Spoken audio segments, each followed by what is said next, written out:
Welcome to the Anglotopia podcast, where we explore British history, travel, and culture. I'm your host, Jonathan Thomas, and today I'm delighted to be joined by Ian Russell, a British voice actor who has built an impressive career in the United States while maintaining his distinctive British identity. My guest today moved from the UK to South Carolina in 2014, and after 3 decades in the banking industry, embarking on an entirely new career path as a voice actor. Since then, he's become an award-winning British voice talent whose warm, intentional, international tones have been featured in video games, commercials, documentaries, and animations for clients ranging from Bentley and Intel to Warhammer and Payday.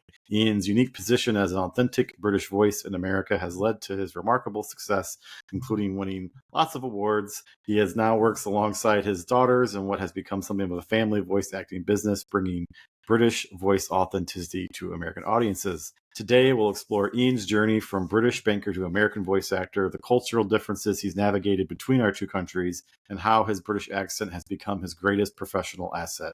We'll also discuss his perspectives on living as a British expat in the American South and what that experience has taught him about both cultures. So this is going to be an exciting conversation. Welcome to the podcast, Ian. Wide-ranging, yeah. No holds barred, right? Hopefully, right? So, Ian, let's dive right into the questions.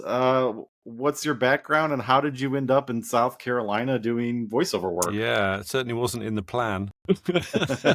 Life never is. No, I mean, the really simple answer is that when we decided to up sticks and move to the States, my wife's American and her family live in upstate South Carolina. So it would have probably been inappropriate to go fly from the UK and land in, I don't know, on somewhere on the West Coast and still be 4,000 miles away.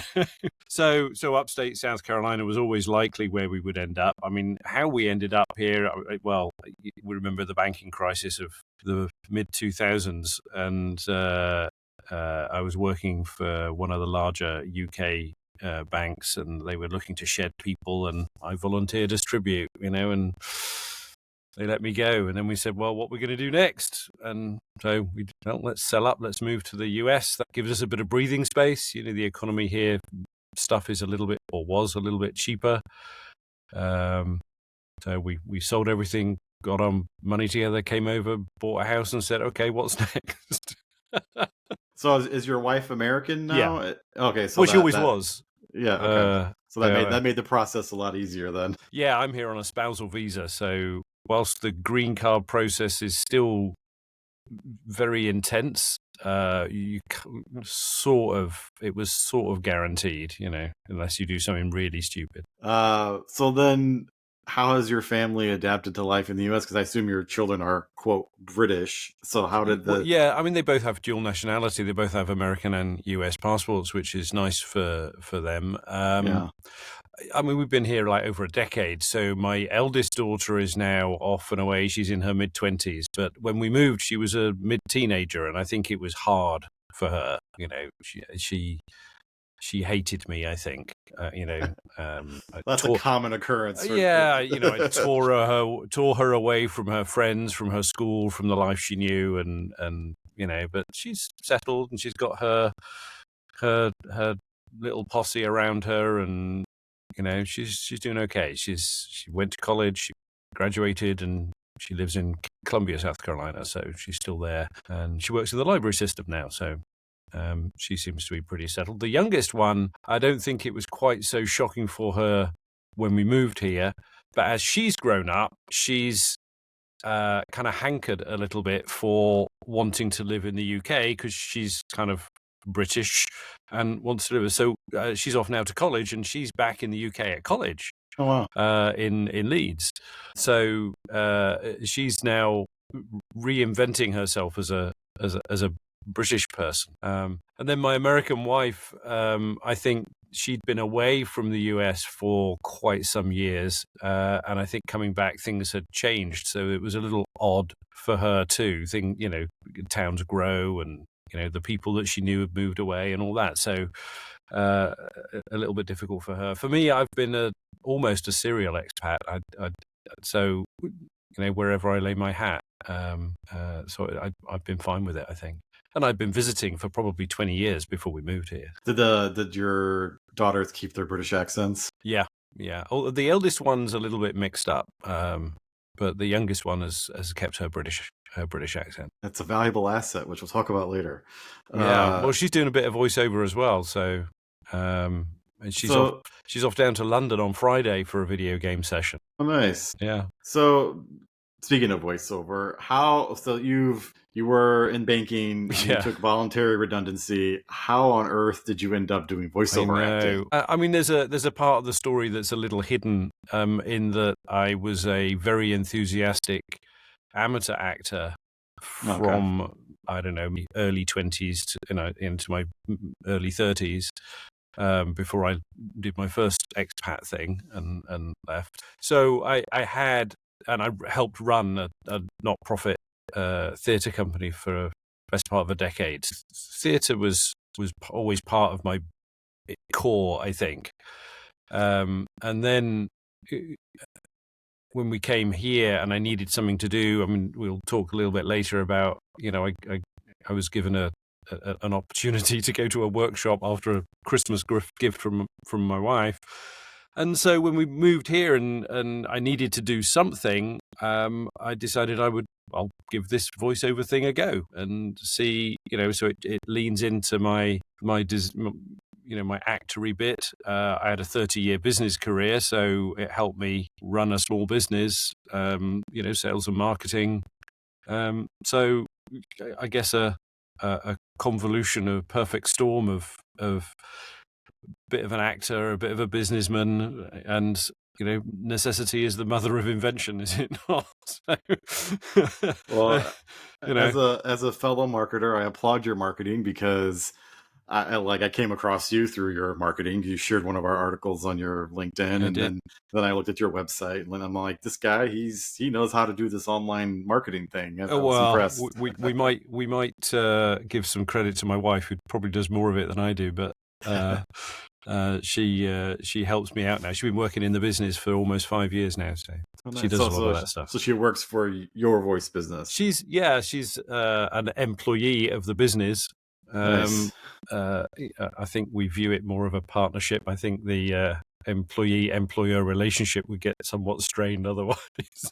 Yeah, I understand that perfectly. In Anglotopia's early years, Mrs. Anglotopia worked for me, helping the business grow and did amazing things. And then she went off and started her own business, and now I work for her. So it's a weird dynamic. Yeah.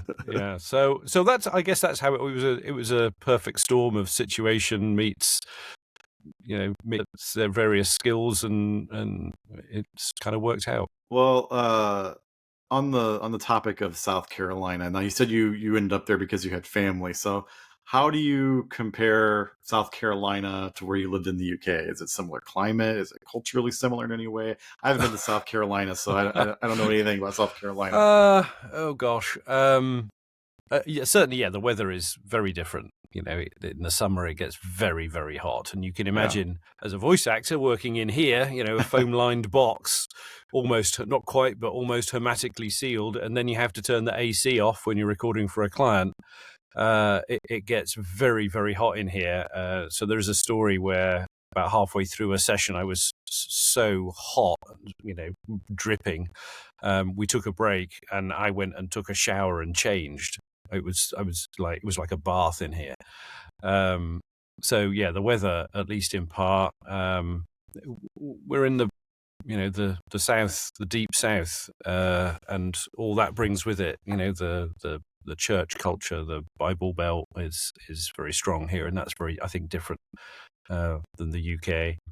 I think that how you socialize is very different. In the UK, kind of if you're in a village, everyone knows everyone else, and there's normally a pub or a community centre somewhere that you would hang out.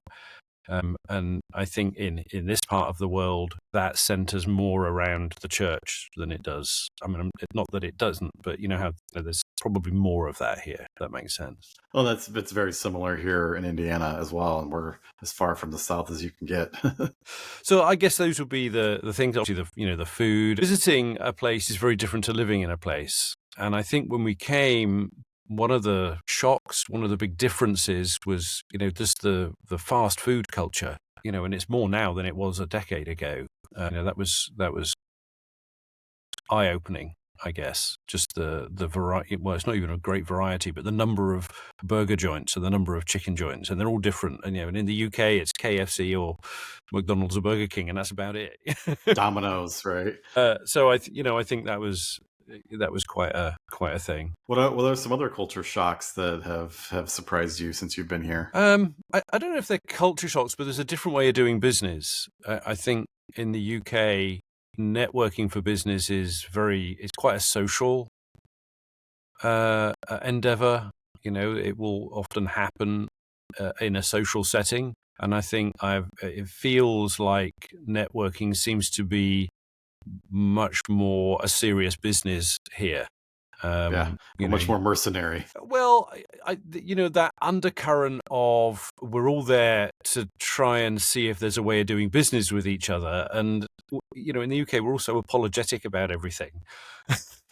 Oh, we don't know. Well, yes. Well, if you really must have my card, that sort of thing. Whereas here it's like, here, buddy, take my card. If you need a voiceover, give me a shout. It's in some ways quite refreshing that. If you're at a networking event, people expect you to network. It's a bit more blunt, shall we say? So I've had to get over that. So sorry. Here's my card. Have you joined your local British American Business Council chapter? I'm not sure we have one right here. We're so sort of rural upstate South Carolina. But, so you're very rural then. Yeah. Okay. There'll be one in Charlotte, and there'll be one in Atlanta. There's one in Atlanta. I think online I'm connected, but. What we have done locally is there have been a couple of expat sort of social groups that we have met for social networking, and we've met some good friends that way. When we're a little dinner party circle, we go around and reminisce. Complain about the weather, right? Complain about the heat. Well, inevitably, yeah. Whinging, right? Yeah, whinging. Yeah. Well, that's what's funny is you find British expats everywhere. There's an Irish bar in every city, right? Right. There's an Irish bar in every city. In the major cities, there's at least one British pub for British. I say that. Yeah. British pub, and there's usually a British American, some kind of thing going on. We have there's something called the DBE, the Daughters of the British Empire. There's a chapter of that here, but obviously I'm the wrong gender for that, really. They're everywhere. And there's in this part of the world there's a strong sort of Scottish heritage thing. So we have the Scottish Games. I understand that because of all the Scots settlement in the Appalachian Mountains, that the Appalachian accent is the closest American accent to a British accent phonetically. So, oh, really? Yeah. Okay. So I believe you. I have no idea. I'm not. What I'm not as a voice actor is a voice technician, if that makes sense. It's all waving hands and hoping I can say the words right. So how has your British identity evolved since you moved here? Do you feel more British, or do you feel like you have a transatlantic perspective? Or do you feel like your Britishness ebbing away? Well, I mean, look around. I kind of surround myself to remind myself that I am in fact British. Obviously, it's quite important for me to retain, this bit of me. That's my work requires that. I would perhaps almost laughingly, but almost slightly seriously, say that my American wife is a little more British than I am. She's the real Anglophile, and returning to the UK and visiting various places is more driven by her than it is by me. Am I more British? I think I have to lean into it from a professional perspective. I have to lean into it. So I guess in that sense, but I must, having lived in 3 or 4 different countries, I don't find myself homesick. I quite like being in other places, which allows me to enjoy visiting, if that makes sense. Yeah. So, according to your website, I'm going off the numbers from your website. You voiced over 100 characters in video games. Yeah, that came as a shock. Yeah. What roles have been the most challenging or the most memorable for you? Interesting. When I saw that, I had to think quite deeply about that. But oddly enough, this year, and in fact, maybe next week or in the next 10 days or so, there's a game officially launching called Linked Banner of the Spark. And this development company decided in their game there's all these robots, and the robots have their own language, have their own language, which is completely made up. And I got cast as one of the robots. So you've got to record all this stuff that is gibberish, but it's phonetically quite descriptive, if I can put it that way. You can put emphasis on things. So it's not like the Minions where it's all bully, bully, bully. It's much more more like a language than that. And the only way of really dealing with it is we had a guy on the line who was very familiar with it, who developed it, and you work on it based on a number of syllables. And you start with the easy ones. You start with, 3 and 4 syllables and work your way up. And he says it, rinse and repeat.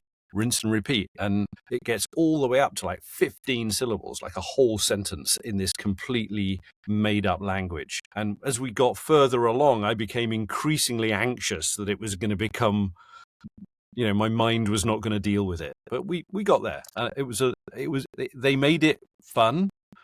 But in terms of a challenge, that was certainly a vocal gymnastic challenge for sure. I've recorded a demon in Latin, and I don't speak Latin, which also had to be dealt with phonetically. That was something of a challenge as well. And then, we do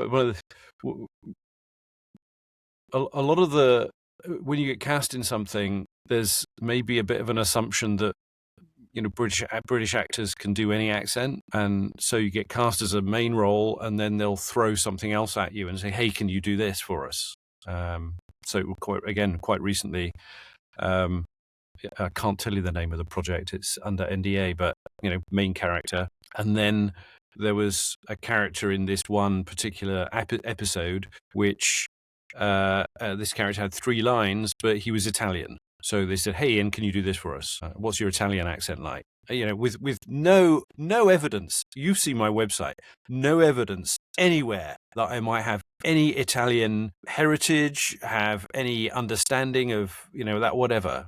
We did it. It's probably a bit Mario, stereotypical Italian, but we got there. It was 3 lines. We managed it. So those would be challenges. You get thrown curveballs that you might not expect. Things that mean a lot. I mean, I trying to pick out favorite projects is like trying to pick your favorite child. It's it's really tough. But clearly there are roles that have had an ongoing impact on my career. You mentioned earlier Payday. I play a character called Vernon Locke, who's actually meant to be South African, but obviously I'm not South African, so that's kind of a bit made up as well. But in October of this year, I'll have been playing him for 10 years, and that's a major game franchise, and that when you for marketing purposes, you're approaching someone else and saying, "Hey, and this is what I've done." Something like that opens doors, and so I'm very grateful to him. I would say. So it sounds like you have a full dance card of work. Yeah, I've narrowed down the number of accents that I'll fight for roles. I think when I started out, things that have changed. When I started out, I thought I could do everything. Learned very quickly that wasn't true. So I've narrowed down the number of accents that I try to compete in, but if I were to count up everything, it's somewhere close to 30. That's a lot. Well, a lot of them, like I say, Italian. I've now got an Italian accent, English with an Italian accent. I can claim to have been hired for that for 3 lines. So I've heard other British expats say that in the USA, their accent is almost a superpower. Can you explain why you think that is? I try and separate it out between professional and personal life, really, because I think it's different. And kind of the same as well, but you kind of stand out, don't you? When you in a crowd of people, there might be 400 people in a room, and you probably might well be the only Brit. So you stand out, and that makes you memorable.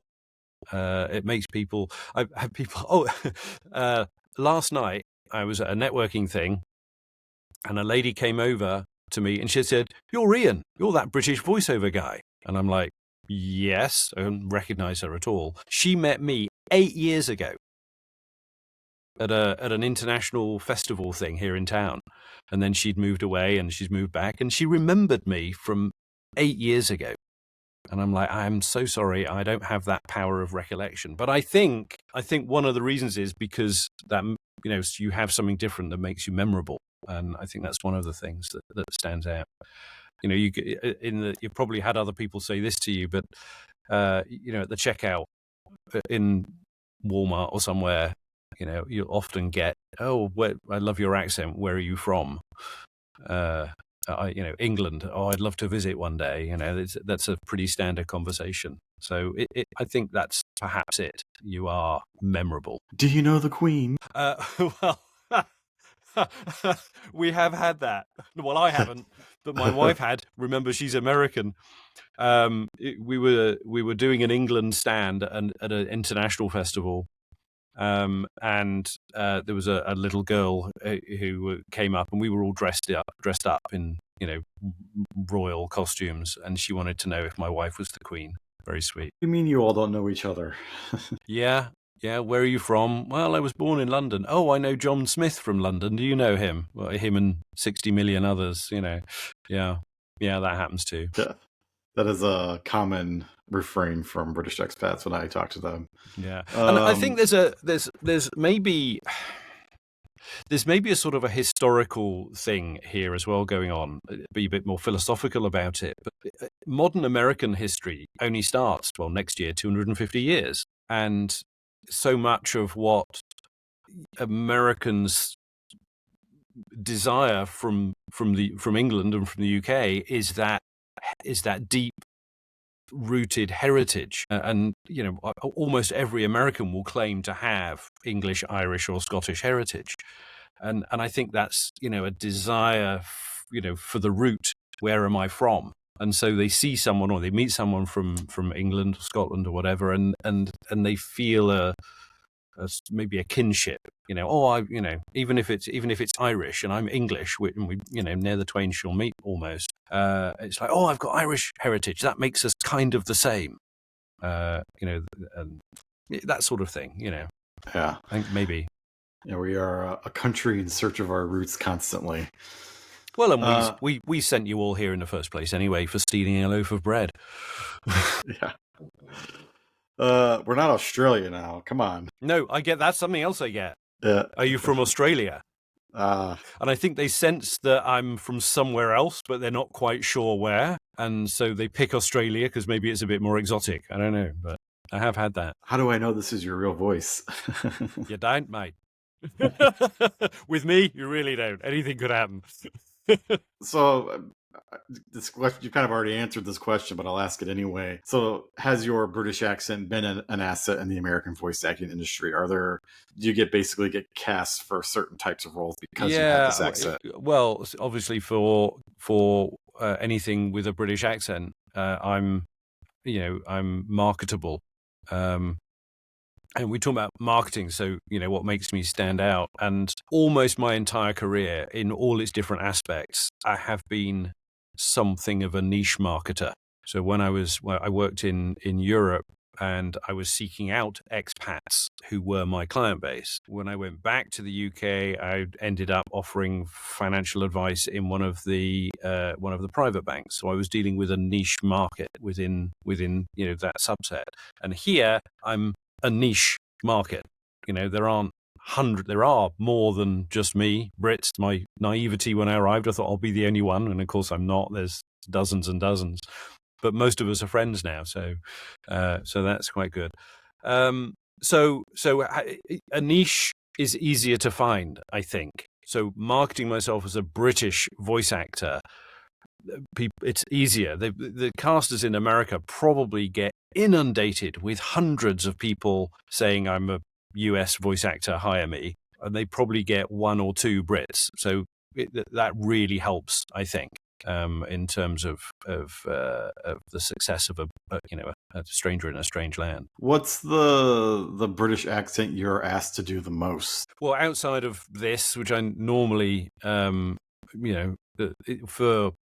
commercial, corporate things, learning museums, things like that, it's what we might call our money voice, the one that you don't have to do anything to change. Outside of that, I grew up for almost a decade as a teenager in Scotland, so I drop into a Scottish accent quite regularly, particularly for video games, some commercial. I am the voice of a Scottish gnome for an HVAC service company. Go figure. Yes. Anyway, whatever. Doesn't matter. And then I think the other thing, again, reflecting on why Brits, again, that historical thing, if you come back to video games where I do a lot of work, a lot of those are set in a sword and sorcery, medieval, ancient sort of environment. So, British accent is very marketable, a fighter, a wizard, a ruffian, a soldier, all these, they want lots of Brits for that. I mean, Game of Thrones, Harry Potter, Lord of the Rings, all those characters all speak with British accents or Scottish accents. So that's another advantage, I guess, when those things crop up. So you mentioned in another interview, and I hate to crib other people's notes, but the authenticity in casting has become increasingly important. So Yeah. How do Americans perceive the authenticity of a British accent? And have you noticed any misconceptions? Yeah. So most British actors think they can do an American accent, and most American actors think they can do a British accent. And probably most of the time, we can tell. Yeah. So a Brit I could can tell. tell. Right? I could tell too. I have the ear for it. So I think that's something. In the acting world, there may be something of a misconception that outside of as things have become more authentic, if you're going to perform in an accent that's outside of your natural ethnicity or gender or age range or accent, you best train to be indistinguishable from a native.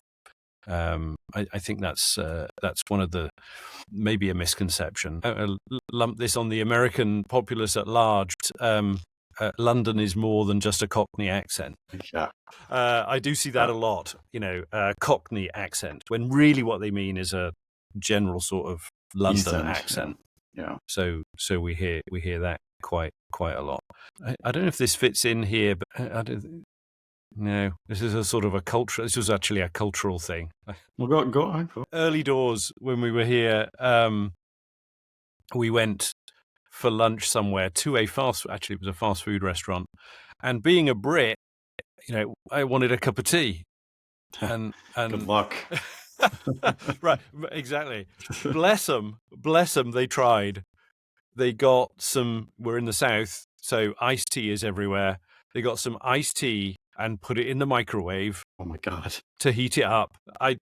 I drink my tea with milk, so I'm like, have you got milk? And all they had was these little pots of half and half creamer. So I had sweet iced tea with creamer. I couldn't drink it. Warmed up in a microwave. So, whereas in the UK, if you went anywhere, you'd be able to get a decent cup of tea. So in terms of culture shock and, not understanding the cultural differences, that was yeah. I sympathize as a tea lover. I've just started carrying my tea with me wherever I go. I keep some tea in the car, and I'm like, can I just have a cup of hot water? And then I'm good. You need to chat with my wife. She's a tea aficionado. We have a tea bush in the back garden. We make tea ourselves at home. Oh wow! I have a wallet that carries tea, just tea. We do. If we're traveling anywhere in the US, we will take some tea bags with us and a little thing of milk. We've learned that lesson. So I even have a kettle in my car that I can.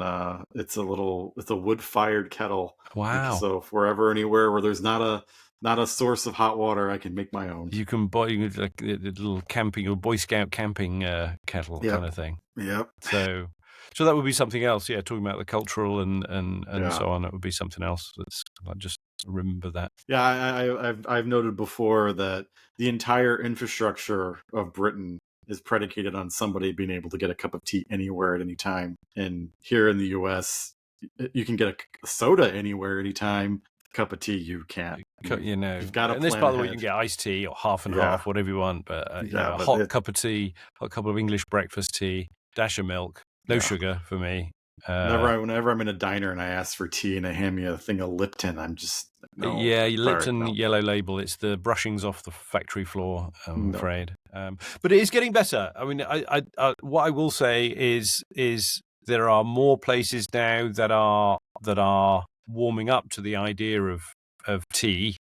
We're seeing sort of the whole. I think the Japanese culture thing, which has integrated a lot through all sorts of things, but anime and all that. So we see a lot of Japanese tea, matcha tea, and that's expanding now. And it's a lot easier to get hold of a better cup of tea now than it perhaps was a decade ago. Yeah, and the true tea lovers will cringe when I say this, but you can get a decent cup of hot tea at pretty much any Starbucks now. The tea they serve is fine enough. It's fine enough to get you to the next cuppa. And here in the Midwest, we have a chain called Big B Coffee. They're pretty much everywhere in Indiana and Michigan, and they make a good, decent cup of tea. But, most coffee houses will now have a tea. They'll have an Earl Grey most likely as well. Your breakfast tea as well. Yeah, and there are tea cafes cropping up that specialize in offering a selection of teas, and shops that offer a selection of teas. Even the supermarkets will now have a selection of teas. Yeah, here in the Midwest, Meijer has like a British section, and they've got British teas and British biscuits and whatnot. And then and they have Amazon. You can order anything on Amazon. I mean, my daily drinker is for breakfast is Yorkshire tea, which you can find pretty much anywhere these days. Although my favorite tea, Cornish tea, you can't. We're the only company that sells it in the U.S. So, and you sell it because it's your favorite, right? It's a bizarre story. So, in 2018, we did the Lands in the John O'Groats drive, and when we were in Cornwall, we had this wonderful tea that was in all the hotel rooms. And I'm like, this tea is amazing. And after we got home, I'm like, I gotta buy more of this Cornish tea. It's in an orange box, and I'm like, no one in the U.S. sold it. And I'm like, well, I got to have this tea. So I contacted them and I'm like, can I import it to the U.S.? And they're like, sure. So we've been importing it ever since. And whenever we stock it in our store, we always sell out in a few months. And it also keeps my supply reliable because I know when the tea's coming. Well, and any Welsh person you meet will say Barry's tea is the best. Yeah. And so on. Every region has its own particular, When I did visit Ireland a few times for work, they have their own preferred tea. It's berries. Wait a minute, is Barry's Irish? Maybe it's Irish. And then Bewley's, and so and Lion's tea. So which brand of tea you are in Ireland is indicates your cultural class and everything. It's fascinating. We have a tea plantation locally as well. Well, there's a you're in the right climate for it. Yeah, there's a tea garden in Charleston, but we actually have one up here in the upstate.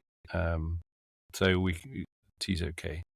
It's okay. I won't. I was about to name them. I thought maybe I won't. Yeah, should I edit that out so you don't get offended? So you don't offend anybody. Maybe. So what kind of assumptions do you find Americans make about you as a Brit that kind of make you what? Well, I mentioned before maybe that I'm not British, that I'm Australian.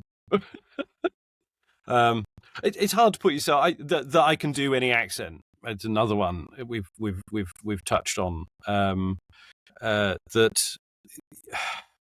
I don't know, that I know more about the UK than perhaps have you heard of this place? Have you heard of that place? It's small. You must have been everywhere. You must have been to every castle. There are There's certain thousands. yeah.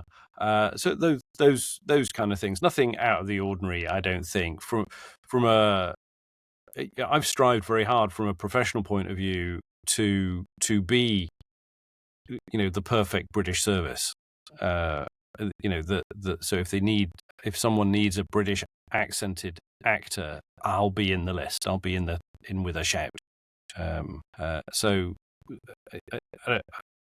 from that point of view, I don't dissemble what I am. My branding, the British voice. That's what I do. I do a lot more than that, but I don't advertise it particularly.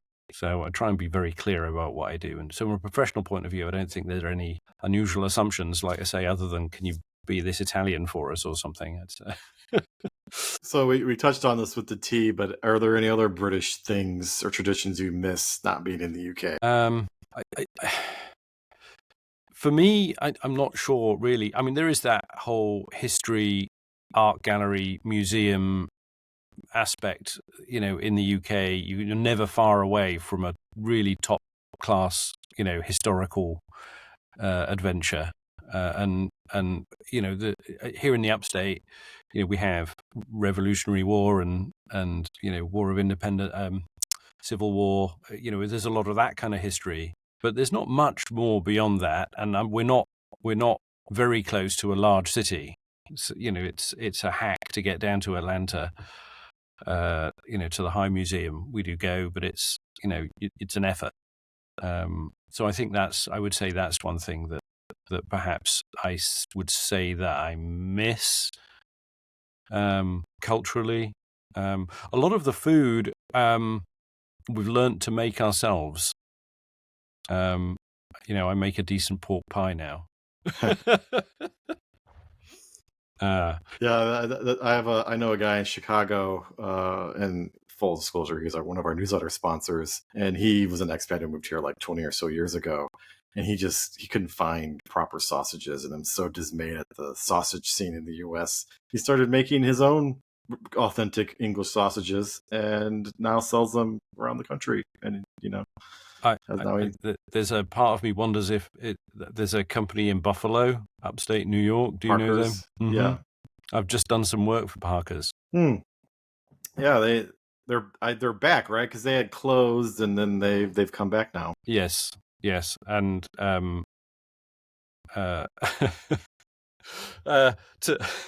to make the wheels of commerce be oiled smoothly, we agreed that part of my fee would involve sausages. I love that. That's a very valuable trade. And bacon and pork pies. And I got to tell you, the pork pie was magnificent. That's due out any minute. They're sponsoring a show on PBS. Oh, interesting. So I did the ad for it, as it were. So you'll see that, and any day, keep an eye out. Well, send me a link when it's out. Yeah. Have there been any American customs that you've embraced or fallen in love with since you've been here? I mean, there's the big holidays. Thanksgiving is unavoidable. Halloween is unavoidable. The whole pumpkin spice thing gets a bit much for my taste. Pumpkin everything. Pumpkin everything, but Halloween's fun. I like that. The thing about Thanksgiving, we like Thanksgiving, all the family and all of that. But because we have turkey at Thanksgiving, we can't have turkey at Christmas. So, of course, I'm culturally expected to have turkey at Christmas. So we have to get creative around that. What else? I'm not in love with American sport. Neither am I.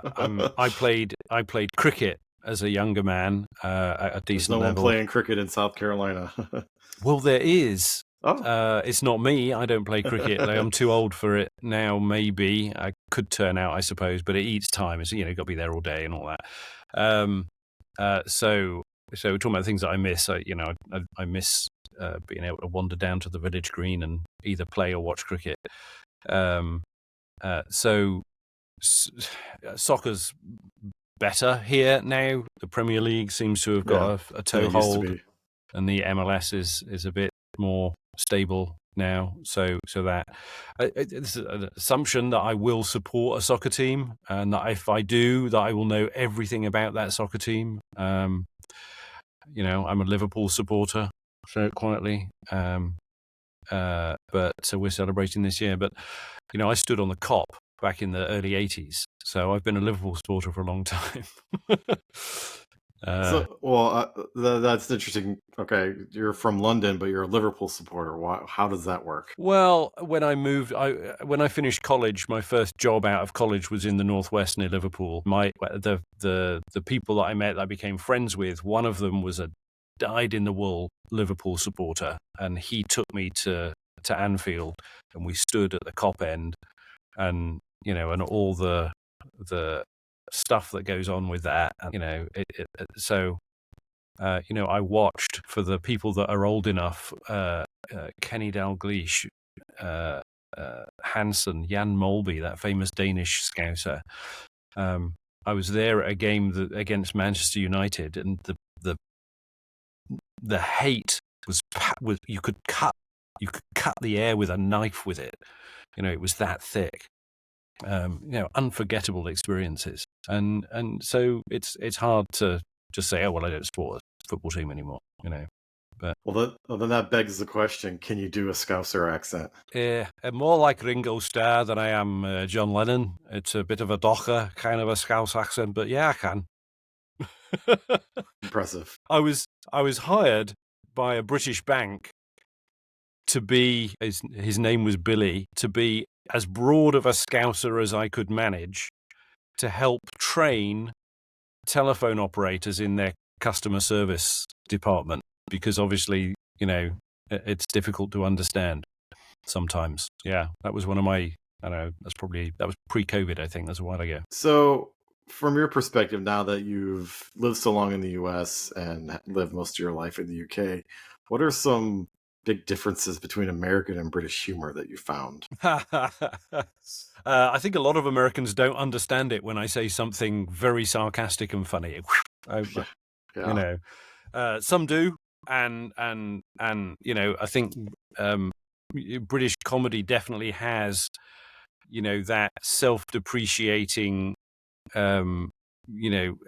almost insulting nature to it. That phrase that a Brit will insult you and you won't even realize it. It's happened to me many times. Yeah, and I was thinking about this as well, and I don't know how familiar you are with seaside postcard humor. The real toilet humor. I think here in upstate Bible Belt country, that doesn't land. No, I imagine it wouldn't. That doesn't land too well.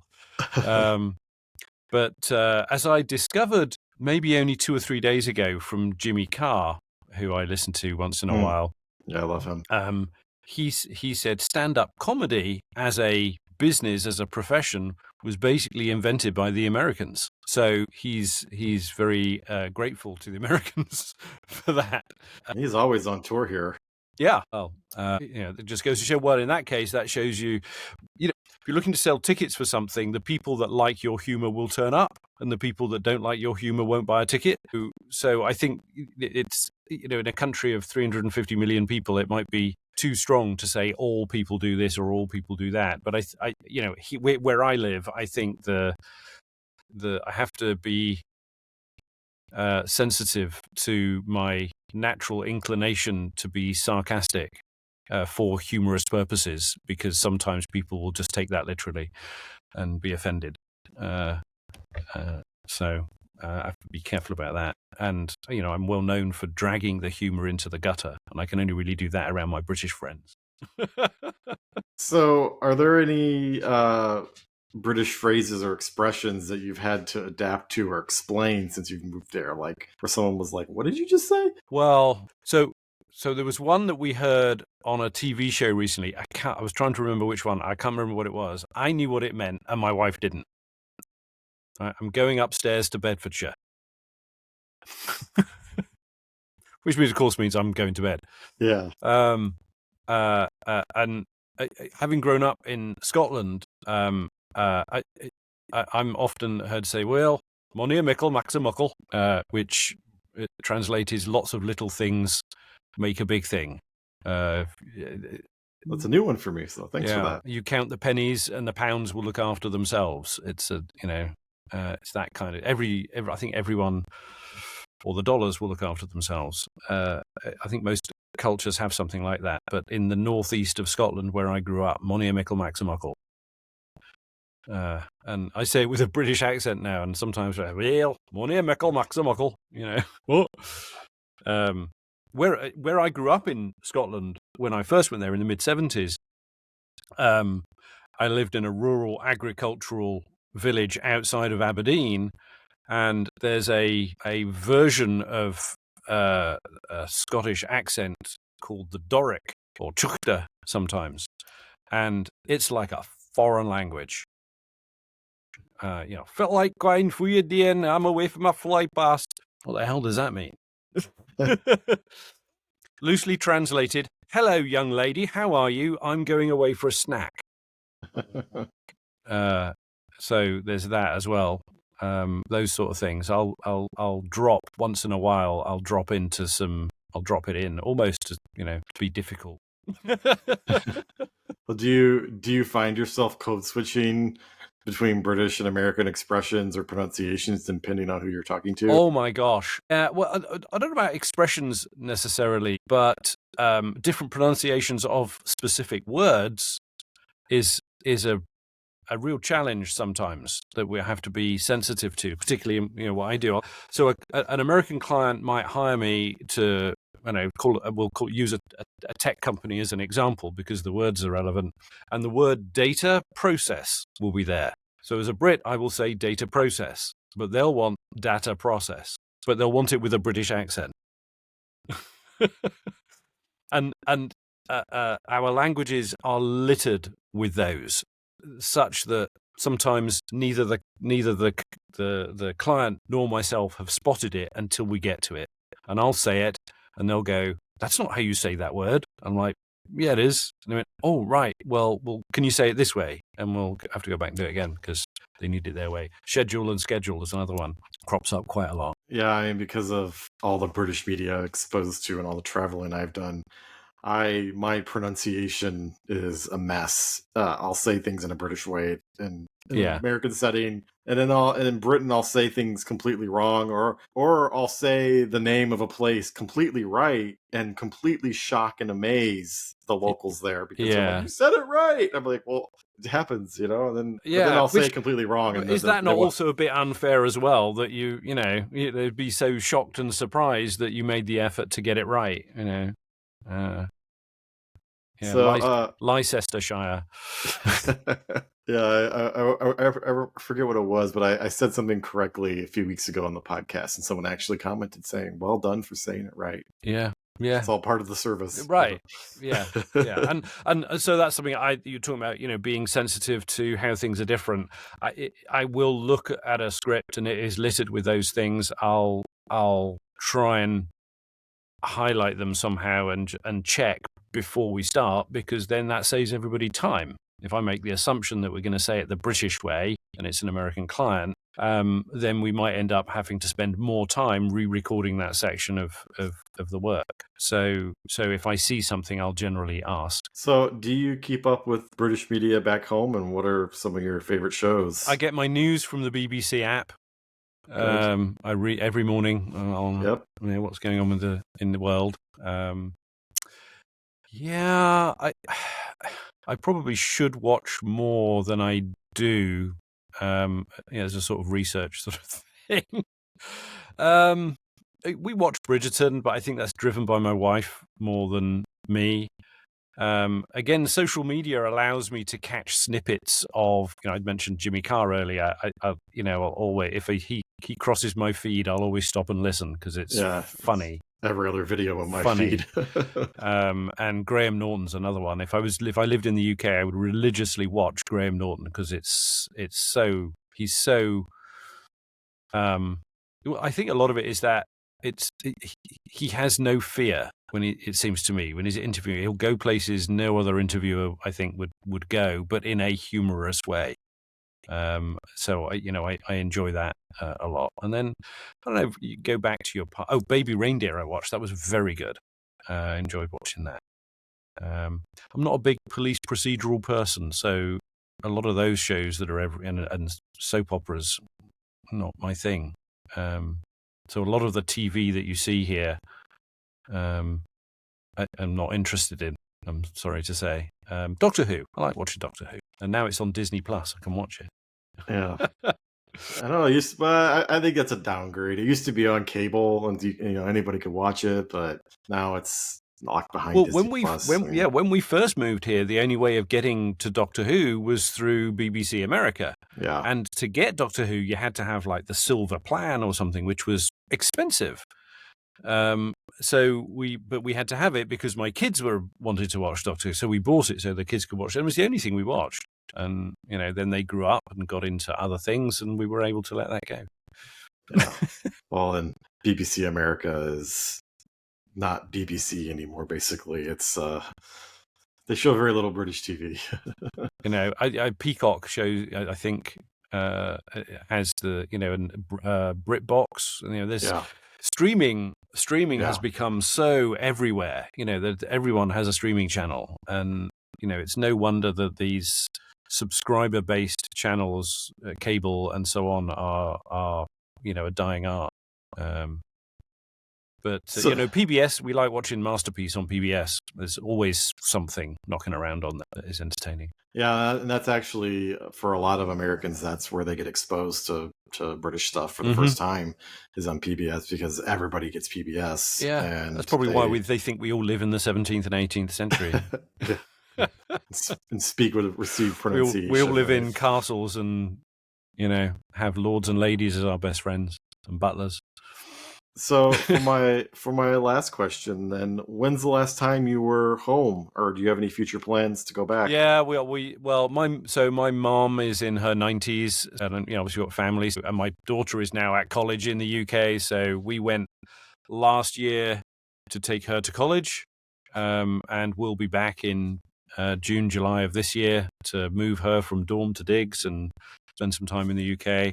My work, although this is fairly fixed, my fancy thing here, voiceover is somewhat mobile.